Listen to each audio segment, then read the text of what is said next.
up there telling them people she hiding money in the house. Black people know we keep cash on us. That ain't for you to get on file and say, oh yeah, I got money all around my house.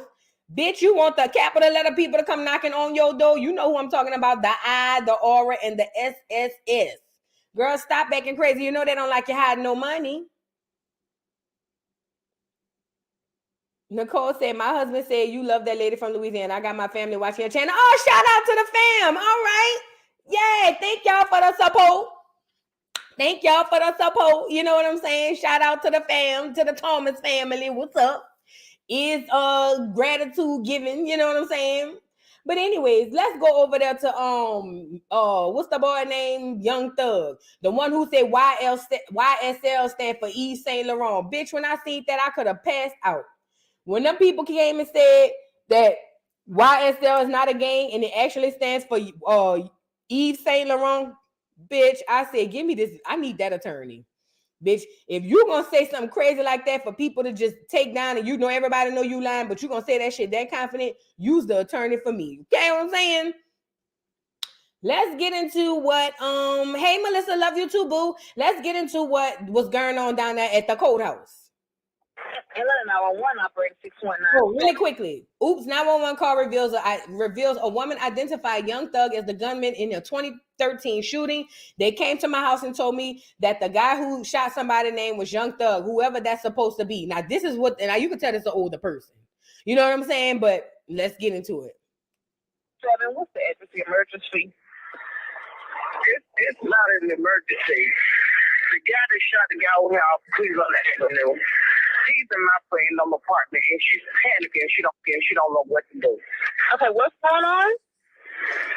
There's a guy, I guess somebody must have shot somebody over here where I stayed over here in Summerdale. But you cannot come to my house Okay, ma'am. When I come to your location, I just need to know what's going on. Was somebody shot recently? Yes, about 5 police there where I go. Okay. What's the location? It's over here on Cleveland Avenue. Cleveland Avenue. What else, ma'am? I need numbers or 2 Cross Street? Old Hateville. Old Hateville in Cleveland Avenue? Yes. I don't want to talk loud. I don't want to get myself in no trouble. That's fine. Okay. You said okay, the mail is inside of what home? My friend's apartment. She's panicking. She don't know what to do. Okay, that's fine. Okay. But she got her mom and her baby now. Okay. All right. And what's the number? We saying that new. Real quickly, look at the nigga right here with the milk carton, bitch. Look like he just came up from lunch period. First period lunch. That nigga was so nervous, he adjusted his collar and the milk carton, bitch. Now you know it's bad when the niggas get to drinking milk cartons, bitch. You know, back in the day, they used to put them churn on the milk carton. Girl, this is big. Come on. Townhouses in Summerdale. And she stay in building C, but I'm not for sure what the apartment number is. But she stay in building C. When you come around, you come through the gate. Okay, so who was shot? I have no idea, babe. I promise I can't tell y'all that. I don't know. All that I know, she came to my house and told me that the guy that shot somebody named Young Thug, or whatever it's supposed to be, shot somebody and then the guy is in her house. So I don't know how y'all can do that. I'm trying to get her out the house, but she wants the phone now. Okay, all right. Okay, so you're saying the female woman. Oh, that was the lady who was over there telling everybody what was going on. Let me say this first before I get into what I really think about it. It's one thing that I think about it is we are so jacked up as Black people. Them people done got us. Y'all, how do we allow gangs to influence the way that we move as civilians? We got gangs teaching our children who growing up to be old ass women and men running around here talking about snitching. First of all, if I'm not in on it, I ain't snitching, bitch. I'm a law abiding citizen. That's why, you know, I'm big on call the police. You know what I'm saying? Bitch, I will call 911, the FBI.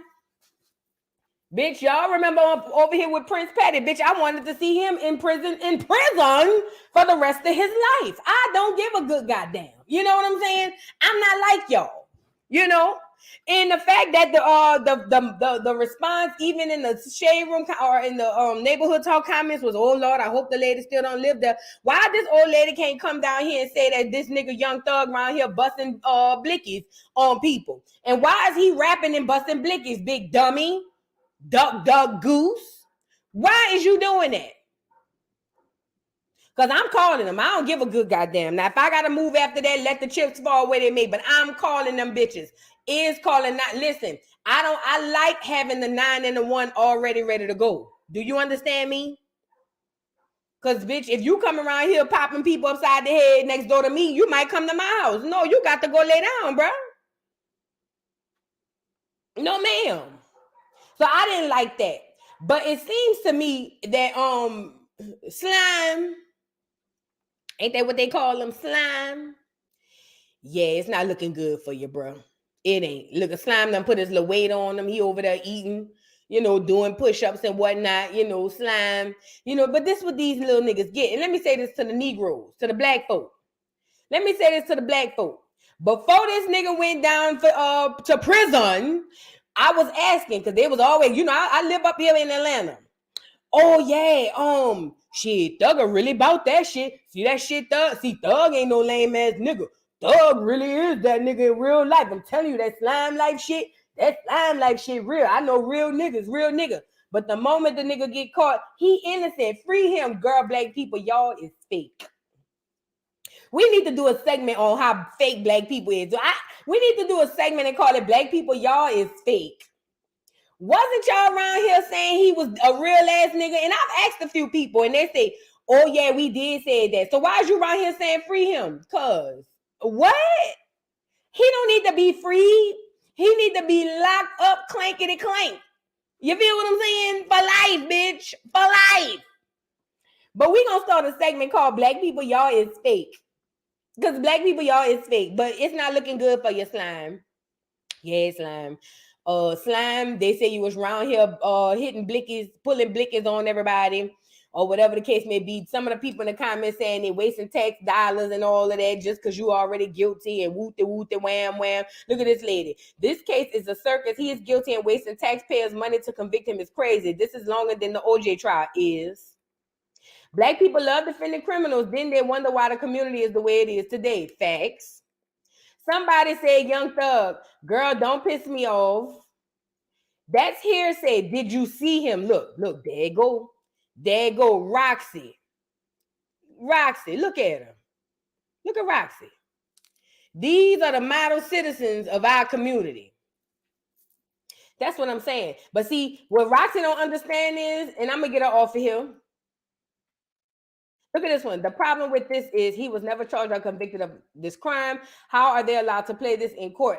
And it's hearsay. So she's not a direct witness, nor can she corroborate anything because she was not, or because she was there, nor was she in the apartment. Go lay down, Miliano. Let me say this, y'all. These are the citizens, the model citizens that we have in our community, Black people. And this what I didn't understand about the girl Roxy. Bitches is getting popped too now. That's a thing, right? In 2024, bitches is getting popped too. So while these hoes want to run around saying free him, you didn't see him is here, said bitch. When it's you, God forbid, when it's you, then I want everybody to keep that same energy. Oh, we didn't see him. I mean, they said it was, but that's hearsay. Because they popping you too. They popping women too. No more women and children are off limits. They popping everybody. But this is what we dealing with. Moving on. Let's go get tickle bitties. I sign bitches with the tickle bitties. Pickle bitties. I sign bitches with the tickle bitties. Girl. Poor Nick.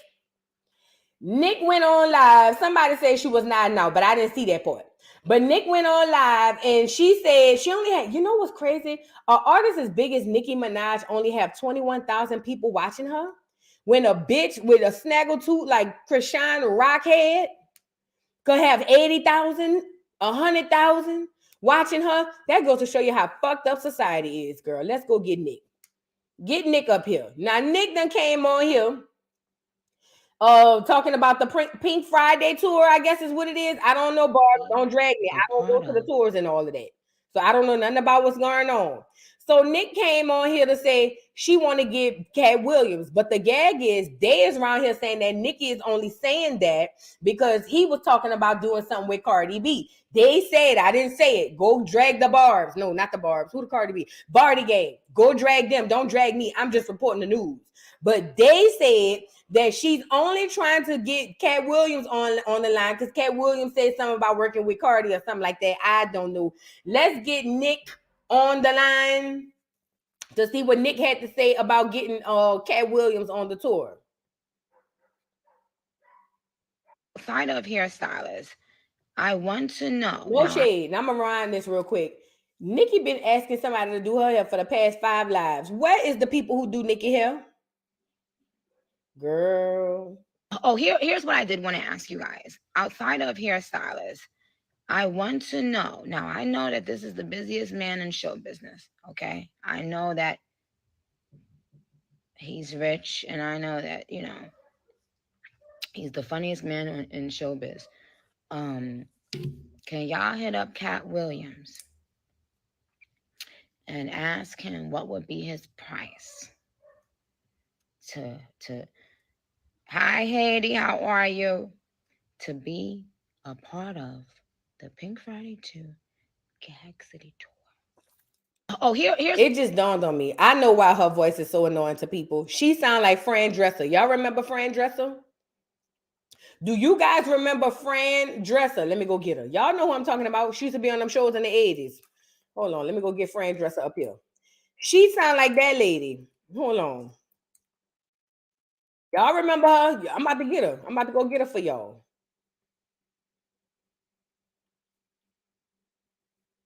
Let me go get her for y'all. No, I don't want to share that like that. Let me go get this lady for y'all. Y'all know what I'm talking about. That's why she sounds so annoying. Because she sounds like this lady. You remember people didn't like this lady. Look. Y'all remember this lady? Look at that lady. She used to be on them shows in the 80s. That's why her voice sounds so annoying. The nanny. That's what it was. Train wreck. The nanny. Uh-huh. You know, hi. I'm from New York. New York in the building. I wanted to go and get the washer in the dryer because I have to go and wash my clothes. I'm from New York. We wear Timberlands and I'm from New York. Y'all know how them people sound. Shout out to my people from New York. You know what I'm saying? Y'all know what I'm talking about. Hi, yeah. I would love to have some dinner. I like dinner. You know, I mean, I went over to my girlfriend's house and, you know, the heater wasn't working. So I said I had to get out of here and go back to my condo. Yeah, New York. I go down Manhattan Boulevard. Yes. I drive. I don't drive, honey. I take the subway like everybody else. What are you, crazy? Are you stupid? Are you dumb? I take the subway like everybody else who's driving these days, okay? Y'all know. Man, shout out to New York, man. We shout out to New York. I've always wanted to try to get your accent down. I could never get it, dude. But I know how this lady talk. She New Jersey. Listen, there you go. See what I'm talking about? See, New York, y'all haven't figured this out by now? New York, New Jersey, New Hampshire. I don't give a good goddamn. It's all, guess where they all from when they say they passed that lady? See when they passed the lady right here? Let me show you. Let me show y'all something. Let me show. See, because y'all seem to think that the people down here, way down at the bottom of the map, we know the difference. Oh, we gonna try to know the difference. Shout out to the abundant one. Let me tell y'all something. Yeah, MB908, I gave y'all a long time off. I gotta say this part. You know what I'm saying? Y'all seem to think that us down here at the bottom, we know the difference between New York, New Jersey, upstate, the Hamptons. We don't know a good goddamn difference. Guess where all y'all from if you pass this lady right here? You see that lady right there? You see that lady? If you pass that lady to go home, guess where you from? Take a guess. Take a guess where you from if you pass that lady right there. From New York. No, let me do that again. I cracked a little bit. I was trying to do too much. Let me do that one more time. Drop the lady in the chat. I need to do this the right way. I got to do this the right way. Put the lady in the chat. Okay? Flood the chat with the lady so I can do it right. Maybe that's what's going to get my voice right. I got to see the lady. Flood the chat with the lady so I can know, you know what I'm saying? How, okay, there you go. There you go. All right, listen. I don't give a good goddamn if you're from Mount Vernon, New Hampshire, Jersey, girl, from us down south. You know what we say you from? From New York. We don't give a good goddamn if it's Harlem, Brooklyn, Bed-Stuy, Manhattan, the Queens, the South Jamaica Queens. Girl, we don't know. We don't care nothing about all of that. We don't be up there. It's too cold. You know what I'm saying? And y'all don't have no backyards and shit. So we don't know nothing about all of that. All we know is they from New York. Shout out to New York. So, you know, Jersey, New York, tomato, potato, bitch. From New York, New York, New York. Because guess what? You say she from Jersey. See, when I get off here, somebody say, where Fran Dresser from? Guess where I'm going to say? Guess where I'm going to say? Well, guess where I'm going to say Fran Dresser is from?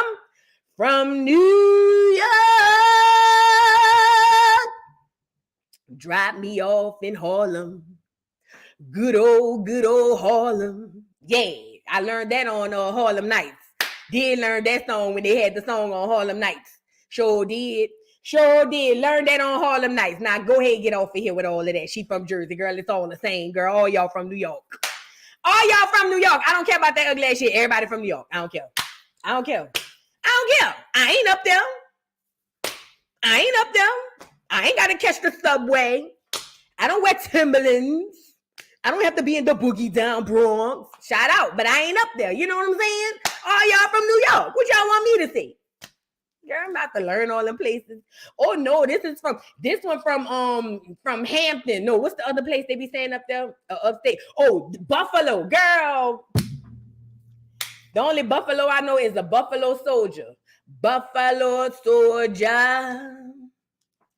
Dread like rockstar. That's the only Buffalo I know about. I don't know about all them ugly. I don't know all that other shit, girl. It's all the same. New York. That's New York.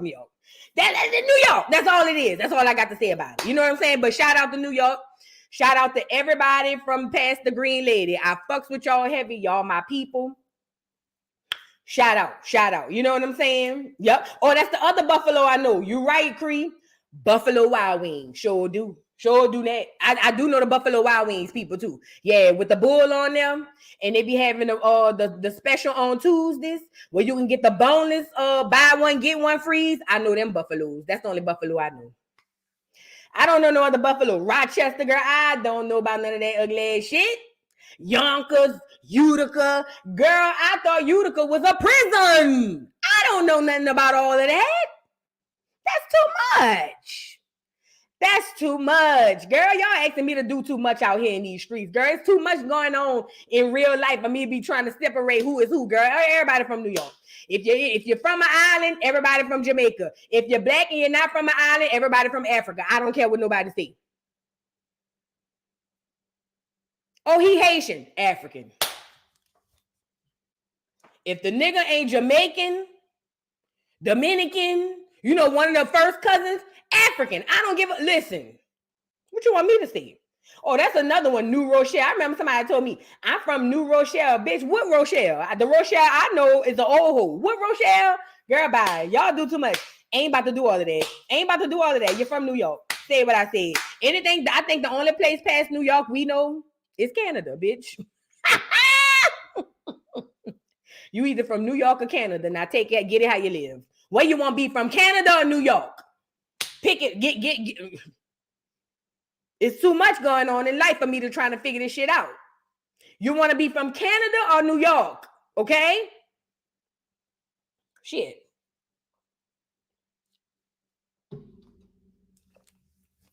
Now, where you want to be from? That's right, Monique. Tell them. Pick one. Canada or New York? Pick one. Shit. Ain't nobody got time for all that ugly ass shit. Somebody talking about Utica. I was thinking of when somebody said something about Utica, I was thinking about when Nas said I opened Never Selling Attica, send them to Africa. Yeah, Nika, you caught it. That's what it was. I said Utica. You talking about what Nas be talking about on the song? The prison? They say no, it ain't no prison. Well, what is it? I don't fucking know. You know what I'm saying? Girl, bye. Girl, bye. Girl, bye. Say what I said. New York. New York. Drop me off in Harlem. Good old Harlem. Let's move on. Now, oh, no, we wasn't finished with Nicki. So, girl, Nicki. That's where we was going, Nicki. Get Nicki up here again. Hold on, poor Nicki. Now, you know, Nicki, shout out to the Barbs. Let me get her on here. Hold on. Let me get Nicki back on here. Because we have to, I'm not going to say it. I'm going to let the people say it because, you know, the Barbs don't play. You know what I'm saying? So shout out to the Barbs. I don't want no smoke. I fucks with y'all. You know what I'm saying? Look at Nicki. Somebody asked her to please come to Vietnam. The last time a nigga went to Vietnam, he was wearing camouflage and he barely made it back. Nigga, ain't nobody coming to no goddamn Vietnam. Anyways, Nicki is online looking for somebody to help sell out her tour. Now, the Barbs are going to say that that's a lie, that everybody is already coming to the tour. That's what they going to say. But I'm going to say cap. Cap. Girl, why is she on here asking for Cat Williams? Girl, we ain't never seen Nicki had a comedian at her tour. At her tour. You know how the New Yorkers go, the tour. Why is you looking for a little old Cat? Cat is an independent contractor, bitch. He don't want to come on no tour with you, girl. He got his own tour. He is the Nicki Minaj of the comedy world. Why would he? And that's another thing. Portia asked the same thing. Another people want to know why she didn't go take Akbar crazy ass. Why she didn't go get Akbar fat skinny ass. Akbar would have came out there. Akbar would have paid her own way and paid her own salary. Akbar would have paid herself to come and do something for Nicki. Y'all know she would have. You know what I'm saying? And listen, RDB, why you playing? I know that's why she did that shit with Kai Cenat. She only did that shit with Kai Cenat because it was trending. Say what I said. That girl would have never given Kai Cenat. I know Nicki. I know old Nicki. See, a lot of the Barbs, they knew. They don't know the Nicki I know. The Nicki I know, girl would have never looked Kai Cenat's way. But Nicki is trying to trend because trending sells music no more. Sells music now. You got to remember, Nicki's from an era where you had to actually be a good artist to sell music. But Nicki is now realizing, girl, fuck all that ugly ass shit. You don't got to be no good artist. You just got to be popular. So Nicki is trying to catch on the wave, as she should. But Nicki, girl, you got a team. Why is you on here asking the regular people to go find Cat, girl? We don't know where Cat at. If we knew where Cat was, girl, we'd have had booked him for the birthday parties and stuff. If we knew where Cat was at, girl, we'd have had Cat at our 21st birthday, girl, at our 30th, at our 40th. Girl, I would have had him at my mama's anniversary party. If we knew how to get in touch with Cat. You know what I'm saying? Like, you got to make this type of stuff make sense. If black people had reins to get in touch with Cat, do you know Cat would be oversaturated with birthday party bookings? The silver, the 50th, you know, or my grandma turning 80, Cat, she would love to see you. You know what I'm saying? Y'all know how niggas is. Y'all know how Negroes is. Y'all want booking for your grandma 95. She can't even see. Talking about my grandma, your biggest fan. Girl, your grandma don't even know Cat. But you just want to see him. You know what I'm saying? Girl, please. But they over there saying that it's going to be a time. Shout out to the Barbs. I'm not going, but shout out to the Barbs, you know. Nicki is realizing it's not about talent. It's about who's trending. You know what I'm saying? So It is what it is. Now, Nicki wanted to send not a farewell. That's the wrong thing I wanted to see. Nicki wanted to send a lovely message to the Barbs. Barbs, get up here. Line up shortest to tallest. This is for you. Nicki got on here to say this to her Barbs. This is only to the Barbs. This is a heartfelt message from Nicki straight to the Barbs. So if you're not a Barb, don't be hating. If you're not a Barb, don't be hating. Nicki is talking straight to the Barbs. Okay?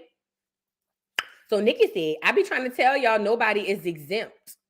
ACGI. What's that? ACGI. That sound. Oh, anybody could get it. She explained it. Okay. It don't matter who started, the Barbs always finish it. I've been doing this shit for a long time now. And every time I ever tried to warn people that the Barbs are different, they had to learn the hard way. Things I've learned about the Barbs since 2009 on this app. Number one, they never forget. Number two, they don't care how long it takes to get a op back. Number three, they never stop once they start. They'll be in that ass hashtag for life. And she put in parentheses, moment for life, boys. I wish that I can have this moment for life. And then she says, four, they beat everyone at their own game while laughing and supporting Onika Tanya Mirage. She said, 5, they make a fun sport out of giving people a taste of their own medicine. So if you do something, they will patiently wait for their turn and shout, woo-wee. Then she says, it's never business with the Barbs. Once they feel that line is crossed, it's personal. Read number 6 again. It wasn't a typo. Ooh, I'm not their fave. I'm their family. Know the difference and then play at your own risk.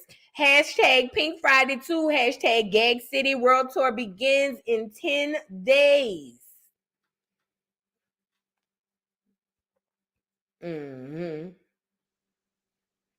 That's for the Barbs.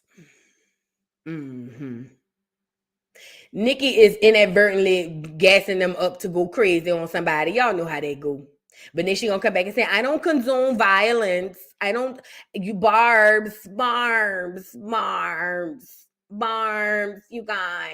you guys have to stop, Barbs. You cannot. Oh my God, Barbs, you can't do that, Barbs. Oh my God, you guys are so crazy about me, and I love that about you guys. I love the Barbs. But Barbs, you can't do that. Oh my God, I know you just want to go crazy, and I understand. Oh my God, please go crazy, but don't go crazy, because this is not right, Barbs.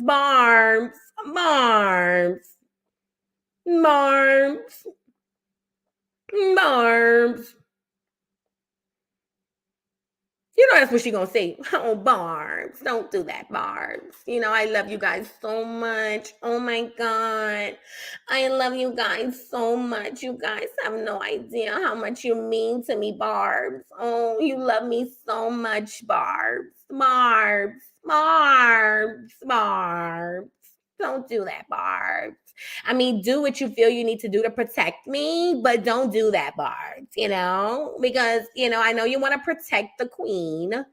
I totally get it, Barbs, but, you shouldn't do certain things. Oh, my God, you guys love me so much. I can't believe you love me so much that you're willing to just risk everything for me. But, I'm so happy, and babes. You guys are so wonderful for willing to risk your lives for me. And I'm so happy and elated that you would do that. And I am forever grateful that you're ready to just go and crash out over me, Barbs. But Barbs, you have to stop it, Barbs. Oh my God, you love me so much. I love you too.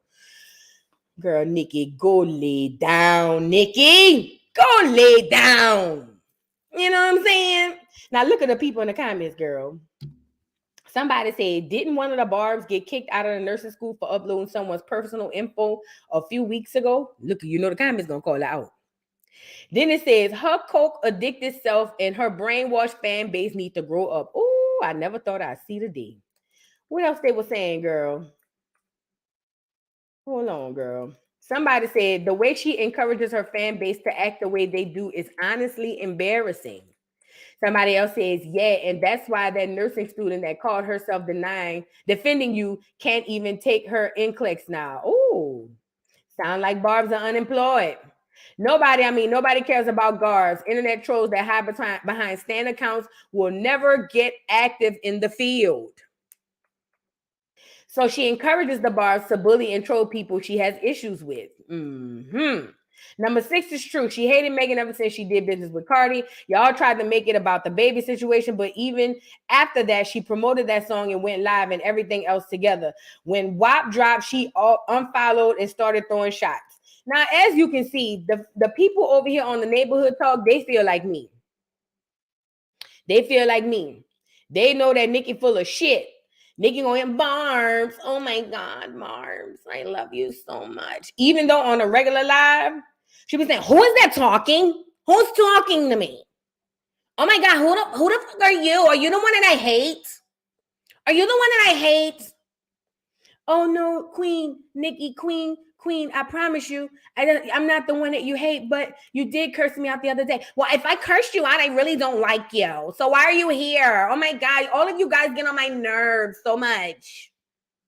Oh, but Nicki, please, Queen, please take me back, Nicki. I'm so sorry, Nicki. Okay. Just shut the fuck up. Shut the fuck up. We don't need to hear all of that craziness when I'm trying to talk. I just want to be able to talk, okay? I just want to be able to talk. Now, what was I saying to the barbs?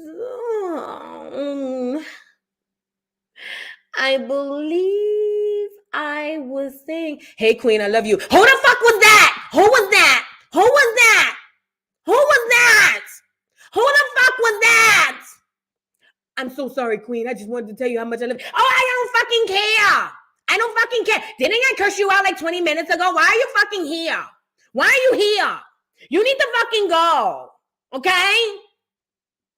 Okay. I know you fucking love me. Okay, who cares? Who cares? I'm trying to talk. And you're gonna come and interrupt me? Are you fucking dumb? Are you dumb? What the fuck is wrong with you? I hate you. I hate all of you. The fuck? I'm so sorry, Queen. Please forgive me. Please. I'll let you beat me in the afternoon. Get in the backstage. I'll beat you then. God.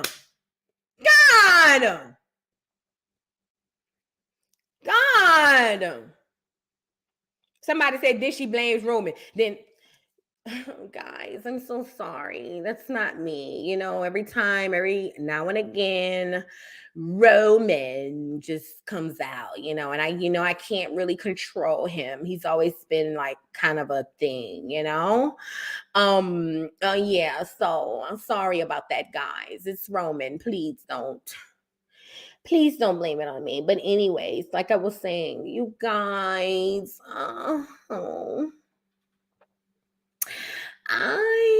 been working on something that I think the barbs would really like. And I know that you guys... Who the fuck was that? Who was that? Y'all get it. You know what I'm saying? Bitch, you can't cough, you can't sneeze, girl. I was on Nicki's Twitter thing for 30 seconds. That's all I needed. I said, get me off of here. 30 seconds. Do you hear me? And I heard all of that in 30 seconds. I said, get me. I didn't even know how to get off there. Because, you know, you think you just hit the back button and you off? No, bitch. You be on a whole nother app and they still going, bitch. Listen, I'm over here. Get me off of this motherfucker. Get it off of here. Get it off of here. See, like I said, that's why we missed the flip phone. See, when the flip phone, you could just pop that bitch over. You know what I'm saying? But bitch, you back out on them Twitter rooms. You think you done backed out everything cool. Bitch, you over there on YouTube. All you hear is Nick in the background. Oh, no, ma'am. Get me off of here. Please get me off of here, Lord. Jesus, get me off here. I said, never again will I go into a Twitter space. Lord, please, if you get me out of here, I'll never come back. I promise you, Lord. I promise you, Lord. Whew. It's a time. But shout out to the barbs, though. You know, we fucks with the barbs. Shout out to the barbs, or at least I do. That's just code word for don't come drag me. I'm just telling y'all what I be saying. You know what I'm saying? It ain't me. I'm just saying.